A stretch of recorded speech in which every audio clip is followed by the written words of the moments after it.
Hello students, स्वागत है आपका थिंक पॉलिटिकल चैनल पर, जहां समय अब सोचने का नहीं एक्शन लेने का है क्योंकि एग्जाम्स हो गए हैं स्टार्ट। 2 सक्सेसफुल वीडियोस के बाद अब हम ले आए हैं अपनी थर्ड प्रीवियस ईयर क्वेश्चन की वीडियो।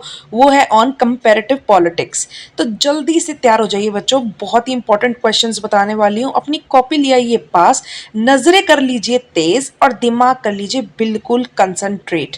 ठीक है, तो स्टार्ट करते हैं हमारी वीडियो। चलिए अब देखते हैं कि हमारा सिलेबस क्या है। अभी भी कुछ महान बच्चे होंगे जो वीडियो देखने आएंगे और उनको सिलेबस पता ही नहीं होगा, तो कोई बात नहीं, अब तुम्हारी हेल्प करने भी आए हैं। तो बेटा, जो कि प्रिपेयर्ड हैं जो बच्चे और जो प्रिपेयर्ड नहीं है, दोनों की हेल्प हो जाएगी। ठीक है, तो ध्यान से समझना। 6 यूनिट है हमारी, 6 यूनिट, क्योंकि थोड़ा सा वास्ट सिलेबस है।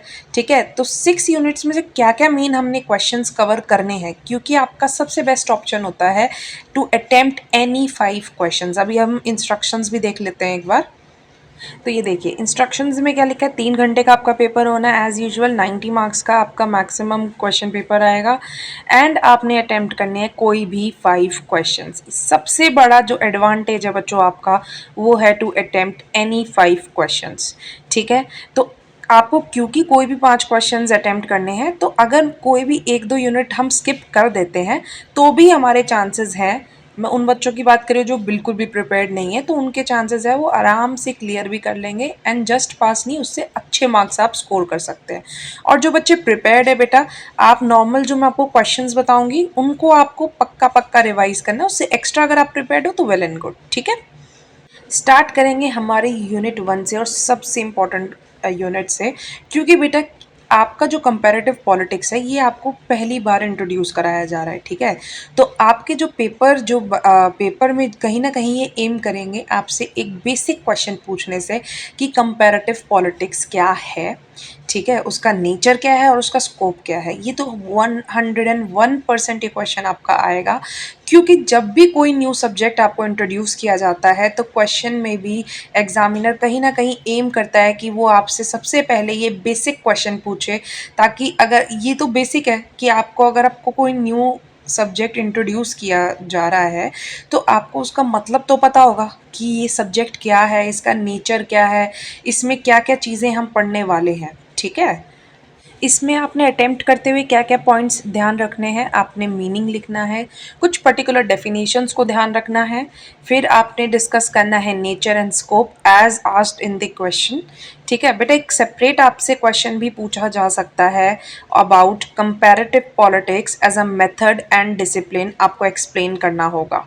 ठीक है, ये आपके PYQ क्वेश्चंस में भी आया हुआ है। अगर आपको ये पर्टिकुलर क्वेश्चन ना समझ में आए कैसे अटेम्प्ट करना है, तो आप मुझे ज़रूर कमेंट में वैसे पर्सनल मैसेज भी कर सकते हैं या कमेंट में भी कमेंट भी कर सकते हैं। ठीक है, फिर उसके बाद आपका सेकंड जो बहुत ही इंपॉर्टेंट क्वेश्चन है और बेसिक क्वेश्चन है बेटा, ये तो आप ज़रूर प्रिपेयर करके जाना, वो है यूरोसेंट्रिसिज्म।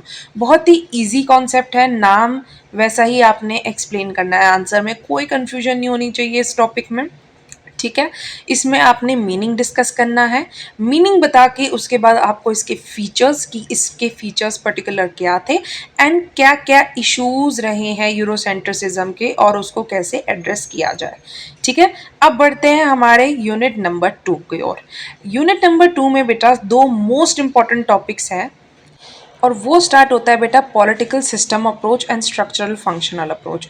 आपने ये दोनों की दोनों अप्रोचेस रीड करके जानी है।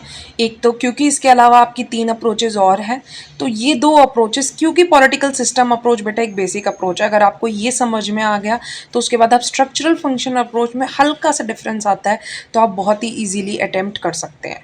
तो कहीं ना कहीं आपके एक टॉपिक अगर आपका पूरा प्रिपेयर्ड हो जाता है, वो है पॉलिटिकल सिस्टम अप्रोच, तो कहीं ना कहीं इनडायरेक्टली आपका स्ट्रक्चरल फंक्शनल अप्रोच भी प्रिपेयर हो जाएगा। ठीक है, पॉलिटिकल सिस्टम अप्रोच में आपने डेविड ईस्टन है जो इस अप्रोच को जिन्होंने इंट्रोड्यूस किया था, जो लाए थे, तो आपको इंट्रोडक्शन में इनके बारे में बताना होगा। उसके बाद मेन कॉन्सेप्ट है क्या, ये अप्रोच क्या बताती है, इसके अंदर क्या है, वो आपने कहीं ना कहीं एक्सप्लेन करना है। फिर इसका इनडायरेक्टली वही चीज़ सेम एज अ फीचर में आएगी, तो आपका थोड़ा सा आंसर लेंथ भी इंक्रीज हो जाएगी, तो फीचर्स में एक्सप्लेन कर देना एंड देन उसकी इंपॉर्टेंस एंड कुछ ना कुछ जो क्रिटिसिज्म इसका होता है अप्रोच का, वो आपने क्रिटिसिज्म एक्सप्लेन करना है। वही सेम चीज़ आपके स्ट्रक्चरल फंक्शनल अप्रोच में पहले तो आप ये बताएंगे कि कौन से फिलोसोफर ने इस अप्रोच को लेकर आए थे। ठीक है, उसके बाद मेन कंसेप्ट क्या है, 4 इनपुट एंड 3 आउटपुट फंक्शंस। जब आपका आंसर प्रिपेयर्ड होगा आपको अच्छी तरह समझ में आ जाएगा। Characteristics and importance. ठीक है बेटा, अब आ जाती है आपकी यूनिट 3। यूनिट 3 भी बेटा काफ़ी बड़ी है, तो इसमें आपका जो 2 टॉपिक है, क्योंकि कहीं ना कहीं ये ट्रेडिशनल एंड मॉडर्न अप्रोचेज और एस्पेक्ट्स पर फोकस करेंगे, तो कहीं ना कहीं जो ज़रूरी है चीज़ वो है आपका मॉडर्न एस्पेक्ट।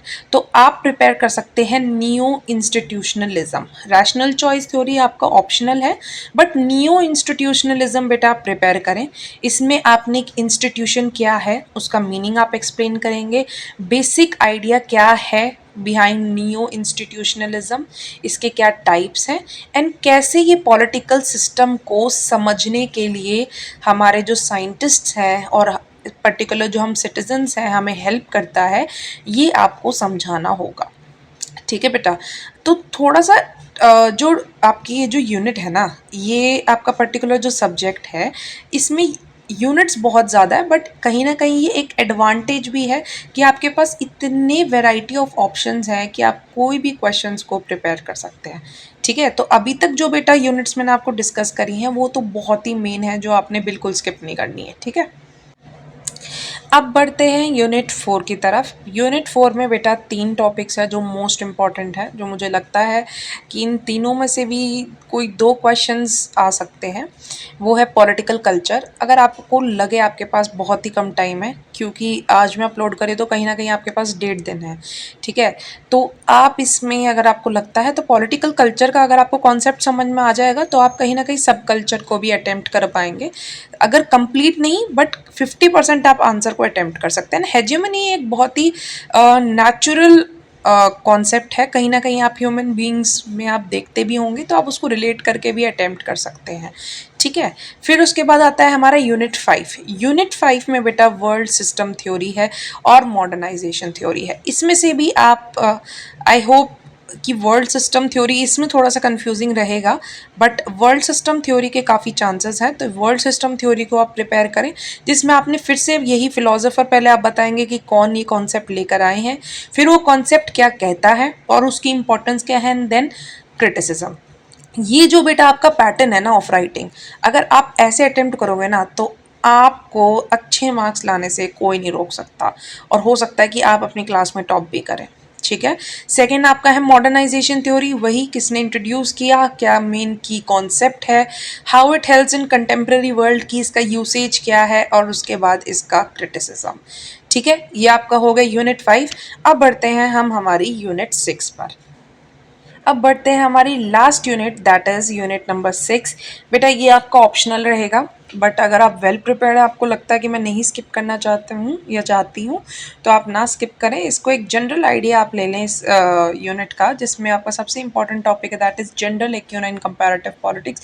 कैसे एक जेंडर पर्सपेक्टिव जो है कंपैरेटिव पॉलिटिक्स में इग्नोर किया गया है, आपने ये डिस्कस करना है। क्या फेमिनिस्टिक थ्योरीज रही हैं कंपैरेटिव पॉलिटिक्स से रिलेटेड, क्या चैलेंजेस फेस किए गए हैं by the women in political participation, and strategies for overcoming the challenges. क्या क्या नई स्ट्रैटेजीज अपनाई गई थी बाय द वुमेन, ठीक है, टू ओवरकम दी चैलेंजेस। ये एक आपका बेसिक कॉन्सेप्ट है, ठीक है, जनरल कॉन्सेप्ट है। तो अगर आपको एक जनरल भी आइडिया है तो भी आप इजीली इसको अटेम्प्ट कर सकते हैं। अगर आपको लगे कि कोई भी आप क्वेश्चन है जो पहले वाली यूनिट में आपका स्किप हो गया हो या आपने नहीं प्रिपेयर करा हो और वही सेम क्वेश्चन हो जाए, और आपको है कि लास्ट में एक 5th क्वेश्चन मुझे अटेम्प्ट करना है, तो ऑप्शनल में आप ये रख सकते हैं अगर आपके पास ये वाला क्वेश्चन आए, क्योंकि एक जनरल आइडिया सबको ही होता है। तो आप एक जनरल पर्सपेक्टिव से भी आंसर को अटेम्प्ट करेंगे तो आपको कहीं ना कहीं बेटा मार्क्स मिल जाएंगे।